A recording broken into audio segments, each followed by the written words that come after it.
Hello, everybody. We welcome you to another EDCON Hack workshop led by Justin Drake, Ethereum researcher.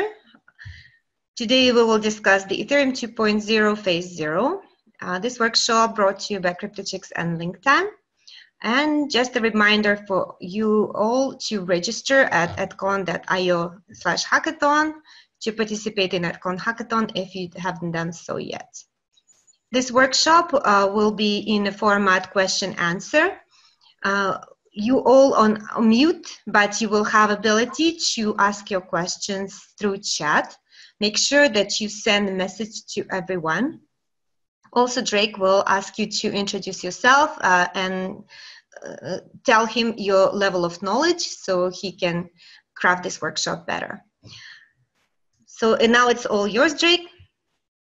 Justin, thank you. Thank you, Elena. So yeah, I'd like to kind of have this workshop be more kind of interactive, be more of a Q&A. So, you know, there's very few of us here, so it might be worth going through a quick round of introductions. Okay, so people can just unmute themselves if they want to make a brief round of introductions. So I'll start the introductions. My name is Justin Drake. I'm a researcher at the Ethereum Foundation. I've been there for maybe a year and a half now. And you know, I started working on what was sharding, and then kind of the roadmap evolved. And now we have this Ethereum 2.0, Phase 0, Phase 1, Phase 2. And you know, I do research on all phases, but in the last few months, I've really focused on Phase 0, which is the so-called beacon chain, which is this system chain core to the Ethereum 2.0 system.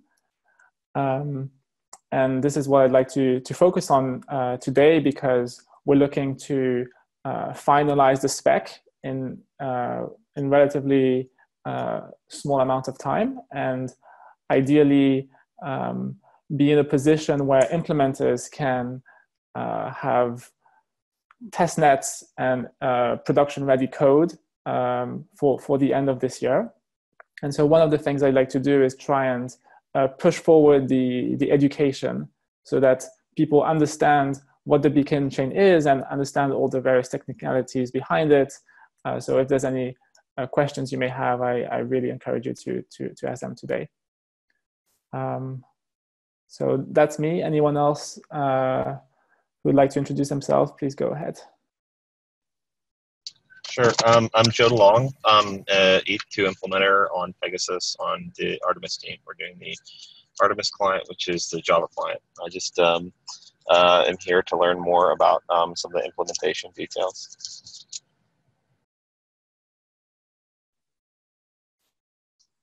Hi, everyone. I'm James. I'm in Sydney. I used to work at the largest bank here as a blockchain developer, but quickly left after there was basically no real innovation happening there at all.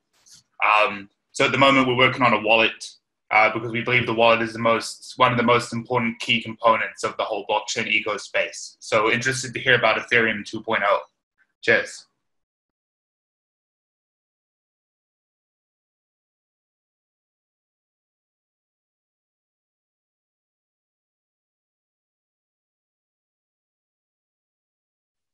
I mean, I recognize a few names here. So I see Albert and Preston. Seems like we have a relatively sophisticated crowd. So, I mean, feel free to shoot ahead with questions. If you have any, feel free to ask in the chat or to just unmute yourself. There's sufficiently few of us that we can just have a discussion, I guess.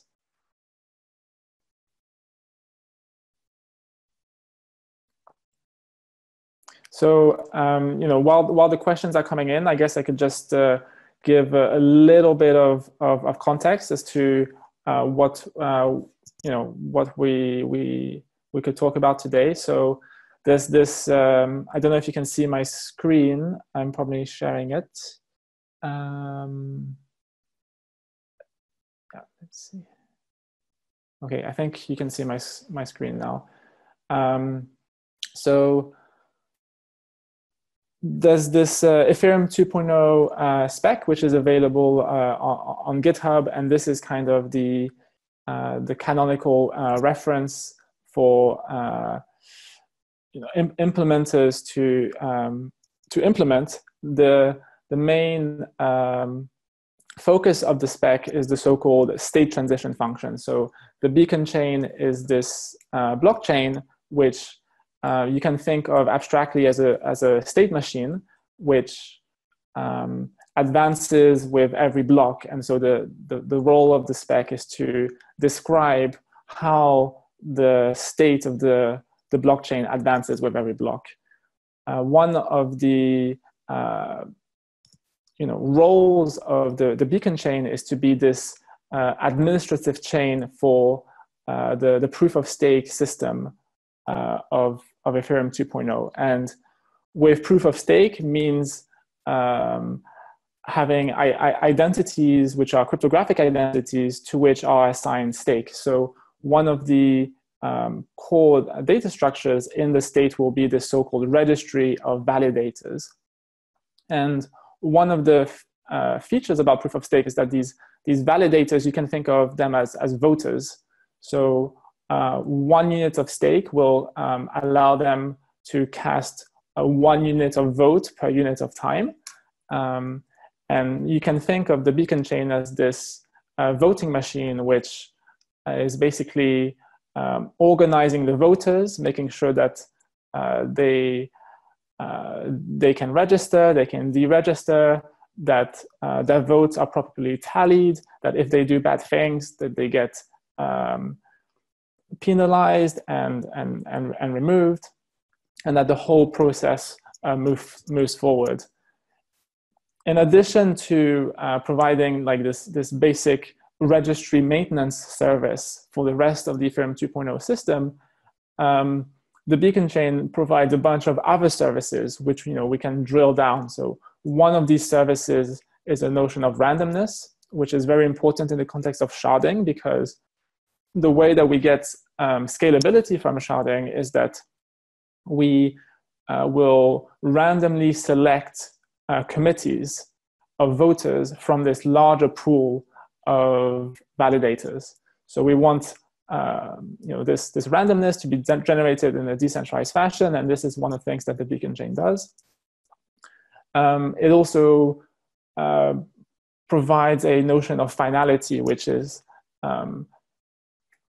that there are certain criteria whereby you can say that a certain block in the beacon chain is so-called finalized. And the property is that if you have two finalized blocks which are inconsistent, meaning that they're on different sides of a fork, then you have this guarantee, this crypto-economic guarantee, that at least 1/3 of all the validators will get slashed. And so when you have a situation where you have billions of dollars that is being staked in the validator pool, you know that if a certain block gets finalized, then it would cost a huge amount of money to basically create another finalized block which is inconsistent, and hence you can use these finalized blocks as kind of anchors that you can assume will not revert based on crypto-economic assumptions. And the beacon chain provides other services that we can also discuss. So first question, how do we scale the number of researchers on Ethereum 2.0? Okay, so this is something that I've been asking myself. Why do we have so few researchers on Ethereum 2.0? And it's kind of a bold statement and kind of a very exaggerating, but for a long time there was just one researcher on Ethereum 2.0, and that was Vitalik. And even today, within the Ethereum Foundation, we have this this research team, but it's kind of in two parts. We have one which is more theoretical that is doing the design stuff. And then we have another part of the research team that is doing the implementation of a Python prototype, for experimentation and and to try and gather feedback from the feedback for the spec as quickly as possible. And it turns out that there's this imbalance whereby we have, within the Ethereum Foundation, mostly people doing prototyping as opposed to doing the kind of more abstract research and design. Now, one of the ways that I found kind of helpful to scale the number of researchers is actually to try and invite people that I think would be good researchers and kind of plant a seed in their head that, maybe they could join the Ethereum Foundation and be a good researcher.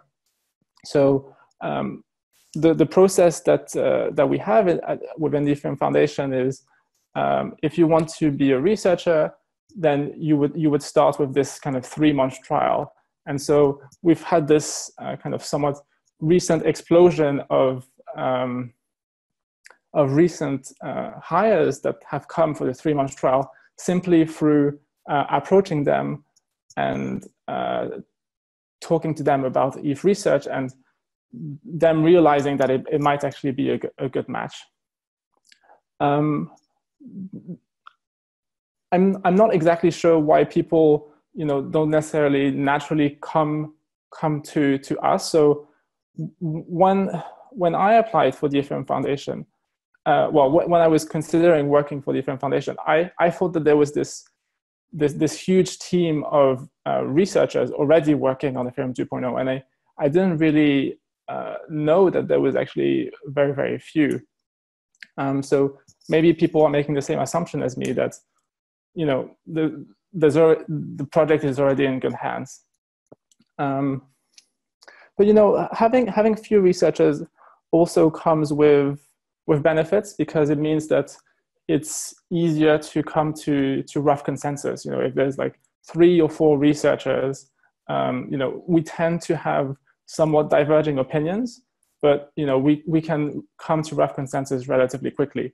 If there was a team of 10 of us, that are contributing to the design in a very significant way, then there could be more bike shedding and we could move slower. One of the things that we've tried to do to kind of scale the number of researchers is have these various research workshops, which are not necessarily targeted at blockchain people, but targeted at people that have academic backgrounds, for example, in mathematics or cryptography. Because one of the things we found is that oftentimes we need to use cryptographic tools in novel ways, or we have these new requirements for cryptographic tools. So recently we had this shuffle function, which we wanted to be locally computable, and internally to the Ethereum Foundation, we didn't really have the skills to identify what would be an appropriate shuffle function, and being able to leverage the cryptographic community has been helpful there. Right now we're looking into MPC-friendly PRFs, pseudo-random functions, in the context of custody bits. We've been looking at VDFs, which involve RSA MPCs. We've been looking at Starks. We've been looking at Snark and Stark-friendly hash functions. Quite a bit of what we do as a crypto economic designer is basically trying to build a tool set of appropriate cryptographic tools. And so one of the things we've done to kind of become more powerful as a group of researchers is make friends with cryptographers, which has been great. Okay, next question. During the phase where there is both proof of stake and proof of work on Ethereum, can there be a case where there are two valid blocks, one from proof of stake, one from proof of work, proposed at the same height? Okay, so we used to have a design where we would kind of bolt on the proof of stake finality mechanism on top of proof of work, but this roadmap has been abandoned. So now we have two very much different blockchains. We have the what I call the Ethereum 1.0 chain, which is the current chain, which is a pure proof of work, and then we have the Ethereum 2.0 chain. And it's legitimate to talk about 2.0 because it's in a way a separate blockchain, which is going to be the proof of work, proof of stake chain. So you can't really have this situation where the proof of work and the proof of stake contradict on a single blockchain. One of the things that we will have is that in the short term, the short and medium term, the proof of stake chain will kind of be dependent on the proof of work chain. And the reason is that we want to do deposits of ETH from the ETH1 chain to the ETH2 chain. And so the Ethereum 2 chain kind of needs to be aware of the Ethereum 1 chain and will follow that. But in the future, we're kind of looking to inverse the relationship where the Ethereum 2 chain would be the primary one, and the Ethereum 1 chain would kind of follow its security. So from a security standpoint, right now, the Ethereum 1 chain has quite a bit of security through the high minting of the tokens to support the proof of work. But we have this roadmap where we basically want to drastically reduce the issuance of new tokens on Ethereum 1, potentially reduce that to 0 and only rely on transaction fees. And in addition, bring in the finality gadget, which we get from proof of stake, and kind of endow it to the Ethereum 1 chain.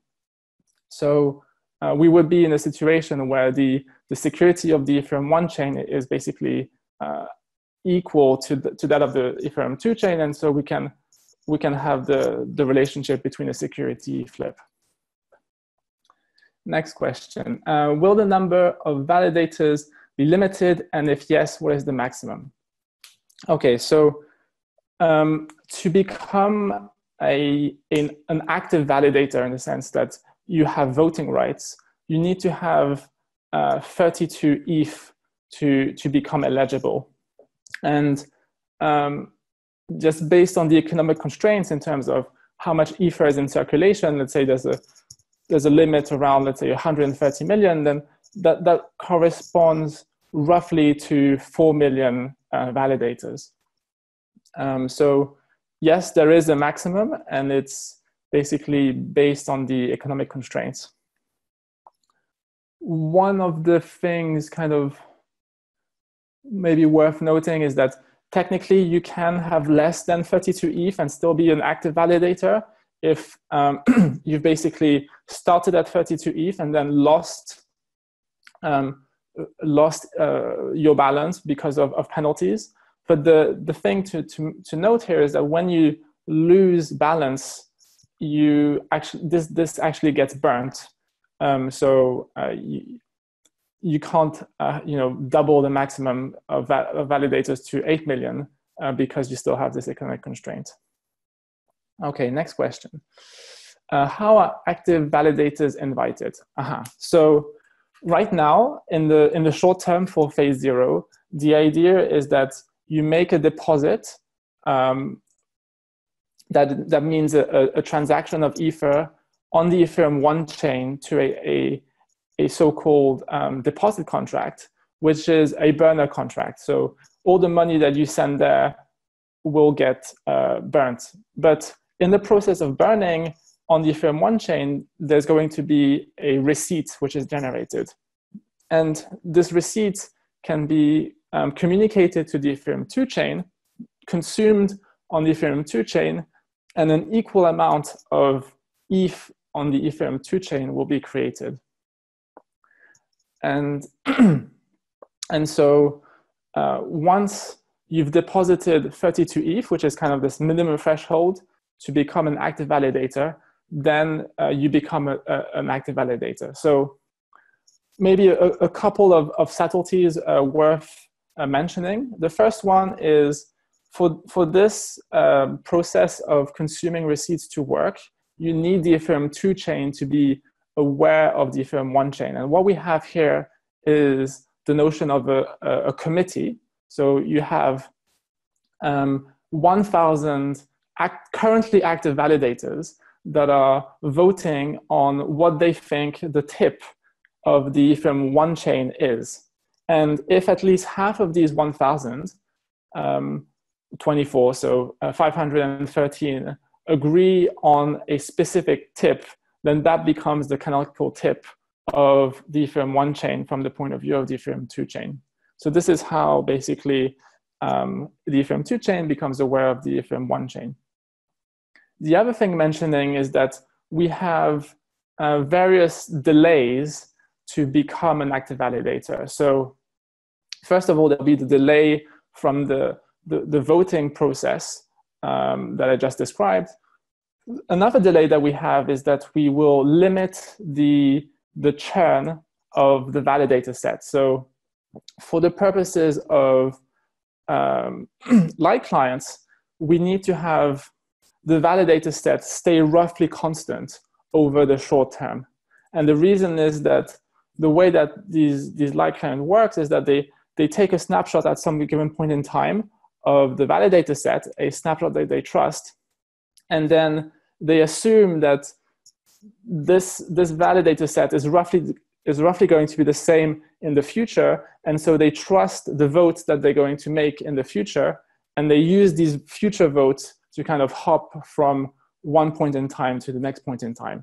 And so we need the churn in the validator set to be relatively low, and we enforce that by basically limiting the rate at which active validators can come in. The other interesting subtlety is related to randomness. So we have this process called RANDAL, which generates randomness to basically shuffle the set of validators and give them roles. Now, it turns out that RANDAL has this notion of look ahead, meaning that an attacker can, or even the general public, can know ahead of time what the random numbers will be.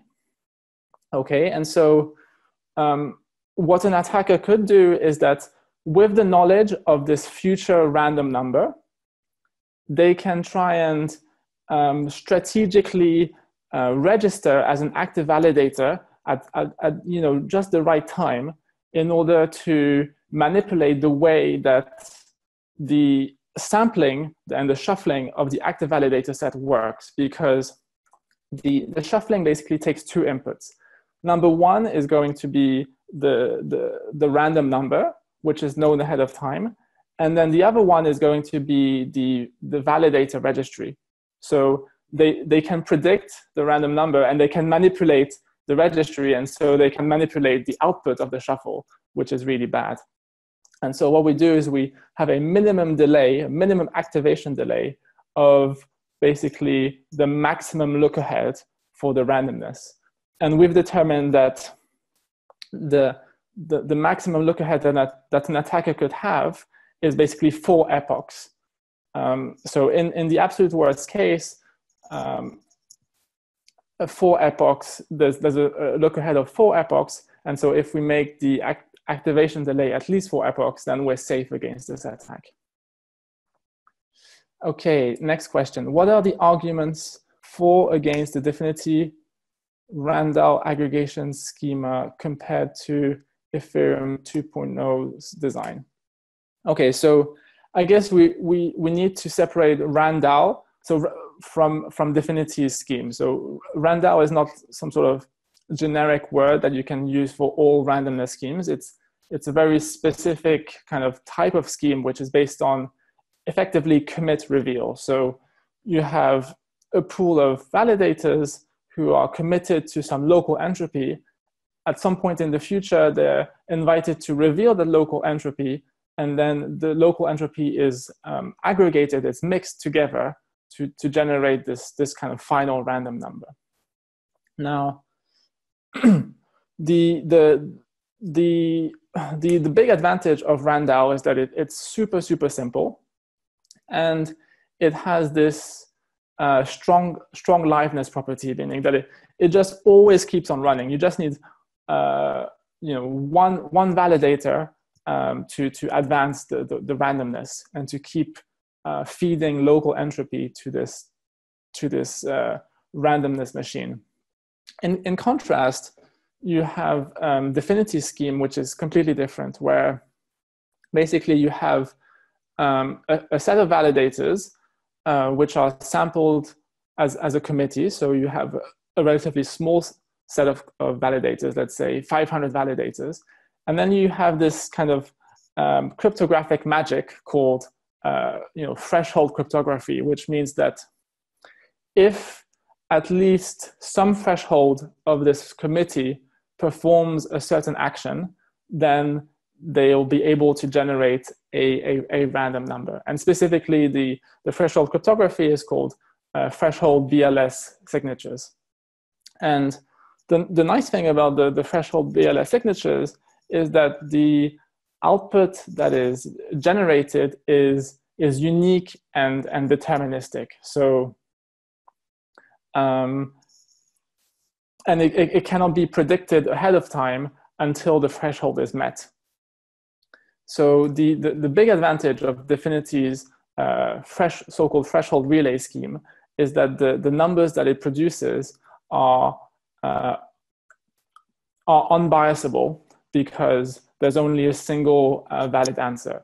The big downside of Dfinity's scheme is that it doesn't have strong liveness, meaning that if some sufficiently large fraction of the committee either doesn't want to vote or is offline, then the scheme stalls because you can't reach the threshold, and so you're in a situation where you can't produce the next random number. So Dfinity's way of kind of solving this problem is that they have an assumption that at least 2/3 of the network will always be honest and online. But this is a very strong assumption that we don't necessarily want to make in Ethereum. For example, we might want to assume that some catastrophic scenario could happen, and 75% of the network is offline, and that's fine. We still want the system to run. And so the motto that we have from a design perspective is that we want Ethereum 2.0 to survive World War III. And so in that kind of adversarial context, using Dfinity's threshold scheme doesn't work. The good news is that there is a scheme which gives us both the unbiasability of the threshold relay and the strong liveness of RANDAO. And that's basically taking RANDAO as a base layer and upgrading it with a notion of VDF, verifiable delay functions. So it turns out that with RANDAO, you don't have this uniqueness property. So people that are invited to reveal their local entropy can either reveal it or not reveal it, is their choice. And whatever action they take will have an impact over the final random number. And this is bad because they can use this impact to their advantage to try and bias the random number. And the idea of VDFs is that you can introduce a time delay, a real world physical time delay, and basically use the laws of physics to prevent meaningful bias to the random number. And the way that it works is that you have a first stage where the RANDAO produces a kind of biasable seed, and then you take that seed and then you do a lot of calculations, which will take a lot of time. But after a lot of time, let's say after an hour, you have a unique output, which number one, cannot be predicted ahead of time because there's all these calculations to do. And number two, there's a unique output. So there's no opportunity for manipulation from the start of the computation onwards. And so the idea of combining RANDAO with VDFs is that when at the point in time where people reveal their local entropy, they're basically not aware of how their actions will affect the final random number. And so the analogy that I have here is that you have people in a room that are kind of in a completely dark room, and you have a die in the middle of the room. And so people are invited to roll the dice. And so long as one single person rolls the dice in this dark room, then the dice will kind of fall in some sort of random position. And then once everyone has been invited to roll the dice, and so that that with very high probability, at least one person has bothered to roll the dice properly, then you can turn on the lights. And when you turn on the lights, the numbers you see in the dice will be those random numbers. And basically, what the VDF does is that it is this light switch. It makes sure that no one can turn on the lights too early. So in terms of rollout, we're looking to only roll out phase 0 with RANDAO. And then once we have VDFs ready for deployment, that can be an upgrade to Ethereum 2.0. The difficulty with VDFs, I mean, there's many difficulties, but one of the big ones is that it involves hardware, like building hardware. And so this is the reason why we likely won't see VDFs in production in the short term, in the short and medium term. Okay, what are the use cases for staking in phase 0? So the kind of the benefit of staking in phase 0 is the same as the benefit for staking in phase 1 or phase 2 or at any point in the future. It's basically to earn interest. So basically, we're looking to target the rational the rational validator who's looking to make a profit from locking their ether and supporting the Ethereum 2.0 network. So other reasons to stake could be malicious intent. So if you're an attacker,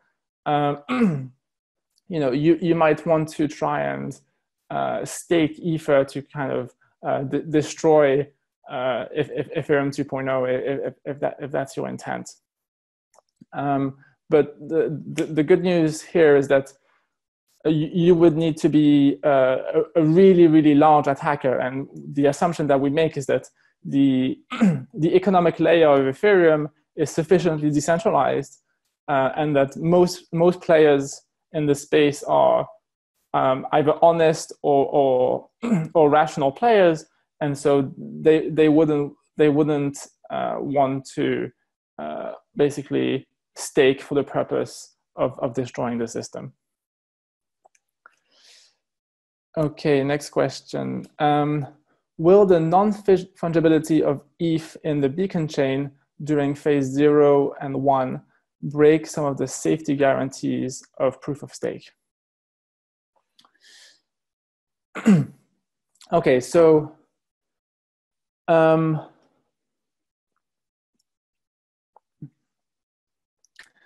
guess there's several things going on here. So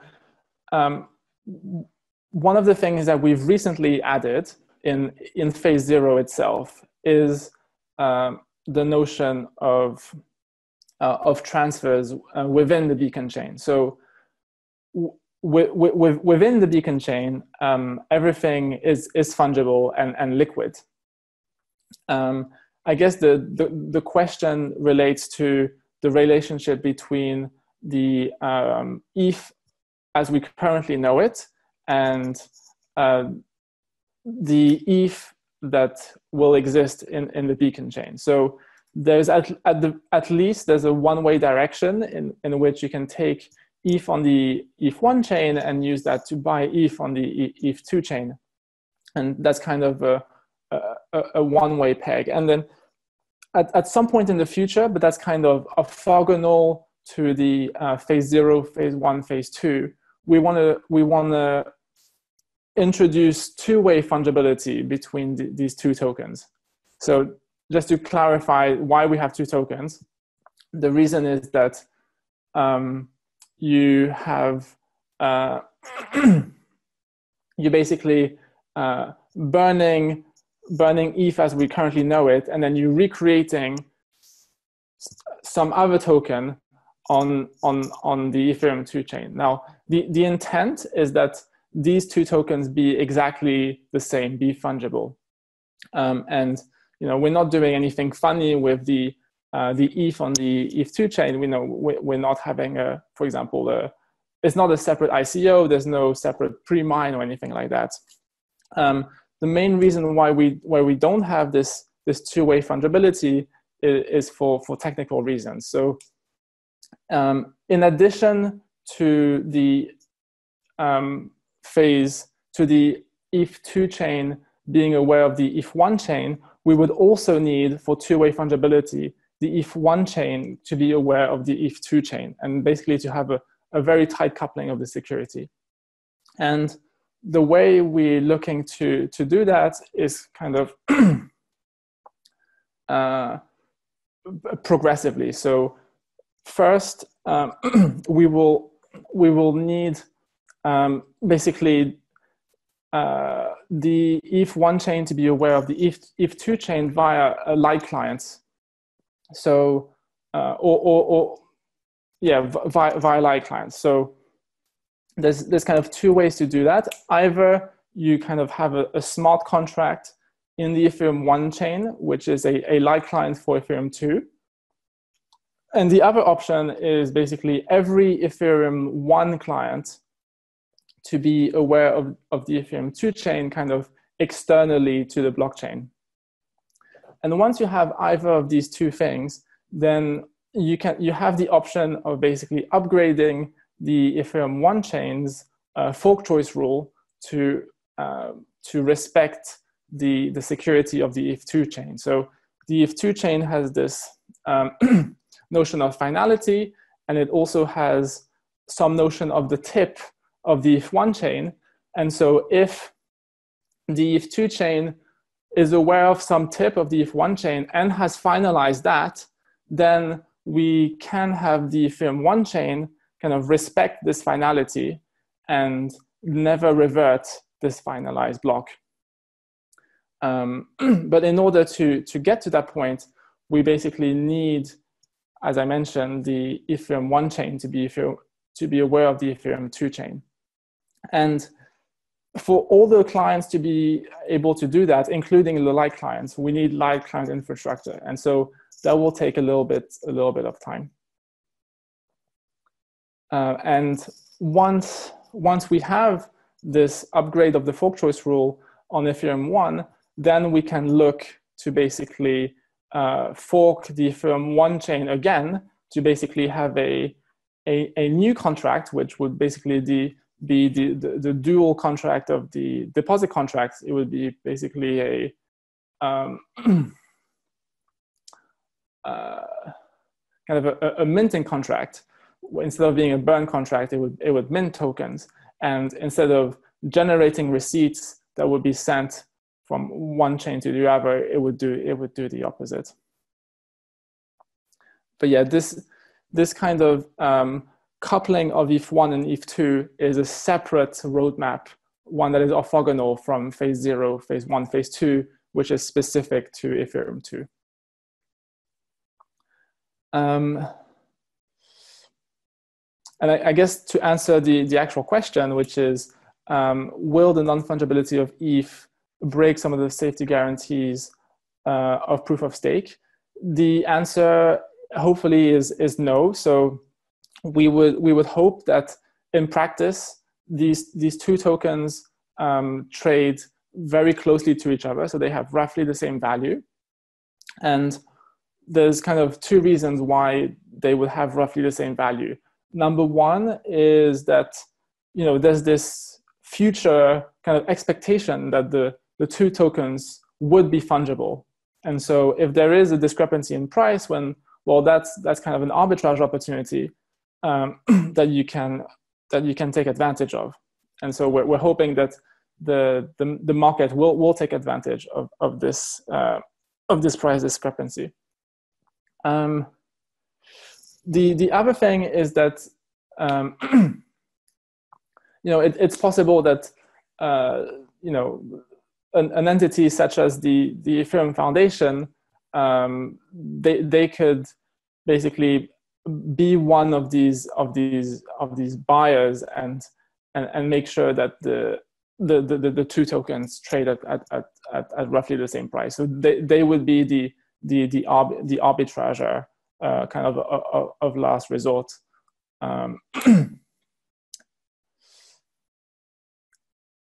Okay, next question. How much stake would be needed in the beginning to attack the network when major stakers are hold and watching?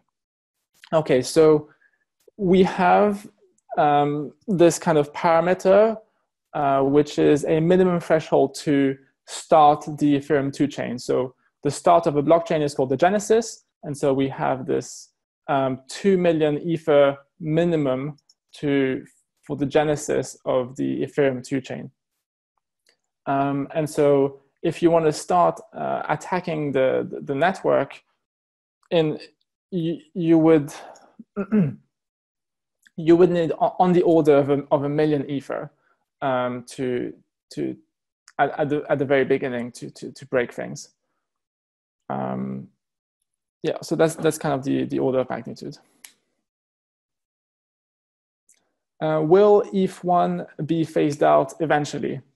So, you know, my opinion is that the Ethereum 1 chain will live for a very long time, you know, for decades. And the main consideration is that we wanted to live a long time, but at the same time we want it to be sustainable. And what does it mean to have a sustainable Ethereum 1 chain? Basically, it means that the issuance, the minting of new tokens be significantly reduced.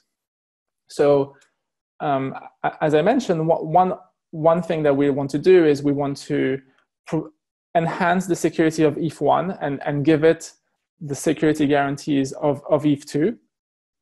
And in that context, you don't really need much issuance. So because, okay, so let's say that we reduce the issuance on ETH1 by a factor of 20.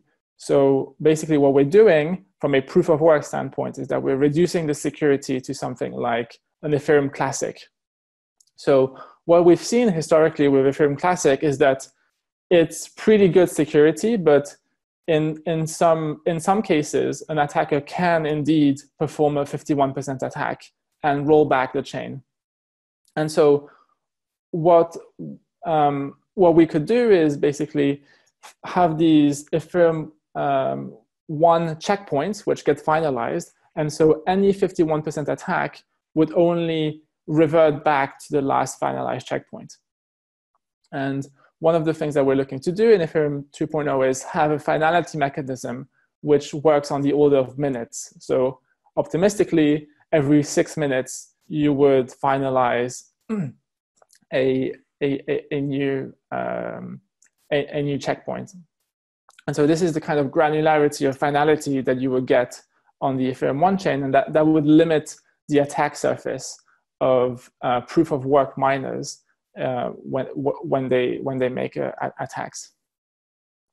So one way to keep Ethereum 1.0 running for a very long time is just to increase its security with the finality from Ethereum 2.0 and reduce its issuance. And my gut feel is that actually maybe we can just reduce the issuance to 0 and that would be fine. The other option to significantly reduce issuance is to, instead of leaving the Ethereum 1 chain as is, we basically embed it as a contract within one of the shards in Ethereum 2. And so you know, the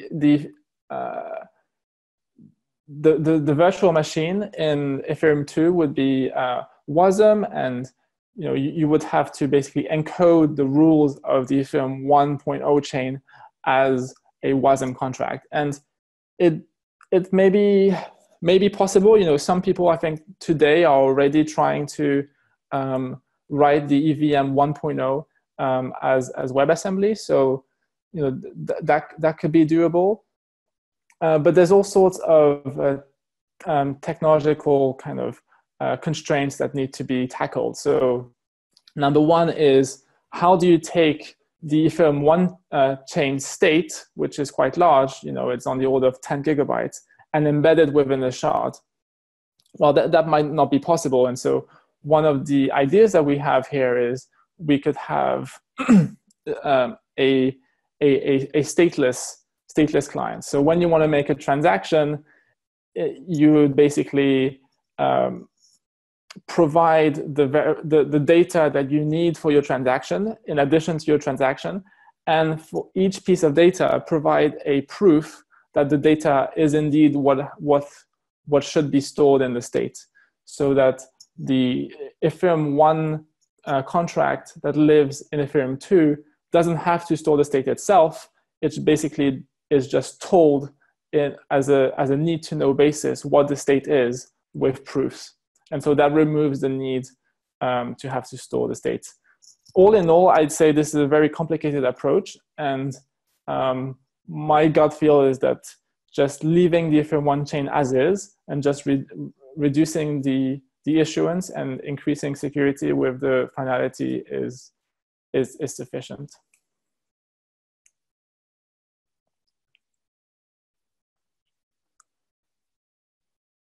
Okay, so that's the end of the questions so far.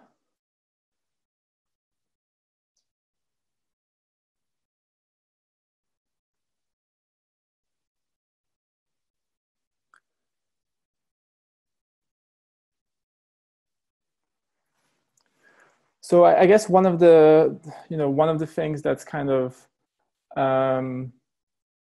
maybe worth mentioning is that we're in the context of phase 0, we're this kind of interesting moment where the research is moving to a point where the spec is finalizing on one side, and then we have the implementers that are starting to reach a point where hopefully we'll have test nets relatively soon, and there's a point where we can meet in the middle between the research team and the implementers.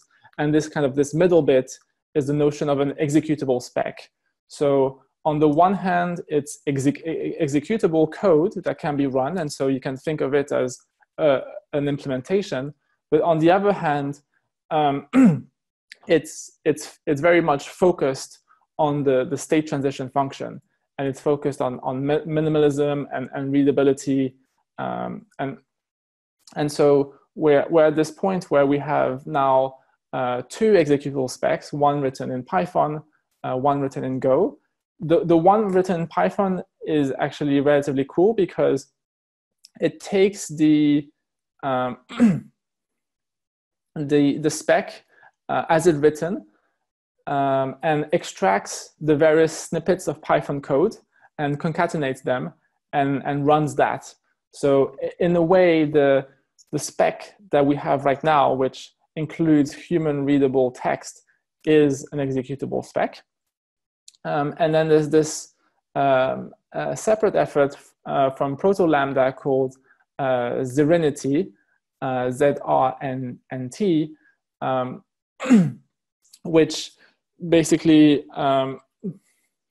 takes more of a pure code approach, but very much focus on readability. So we can go through the repository and look at the way it's structured and the code, and it's very simple to follow through. So just to give one example, the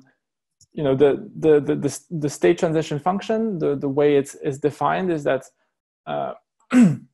when a block comes in, various tasks need to be done, various actions. And so if you go in the block processing folder, you can see all the various tasks that need to be done, and you can just go ahead and read the code in a very clear way. So for example, if you want to understand how RANDAL works, you can just go there and read the code, and it's just very few lines of code, and it's very clear.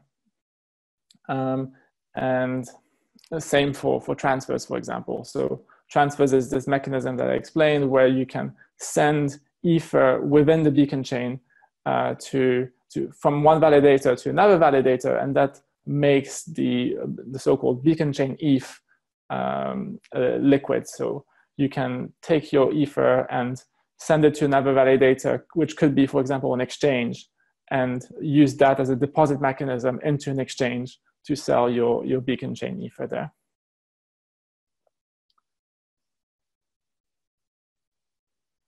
So yeah, we're reaching this exciting point where we have these two executable specs, and one really good way to find bugs is basically to take these two implementations, which were written by two different people and in two different languages, and try and feed them random input. So basically that's called fuzzing. Try and produce as many test cases as possible with random blocks, and that will generate different state transitions. And whenever there's a mismatch, then that's a very interesting opportunity to either fix a bug in one of the implementations, or clarify something in the spec which was maybe not very clear as to what the intent was, and so there was two different interpretations of something that was unclear.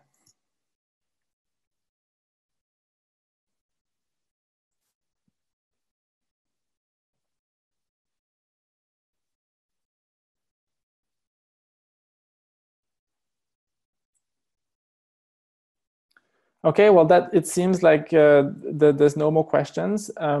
Feel free to shoot me an email if you have more questions. I'm justin@ethereum.org. More than happy to chat about this stuff. Yeah.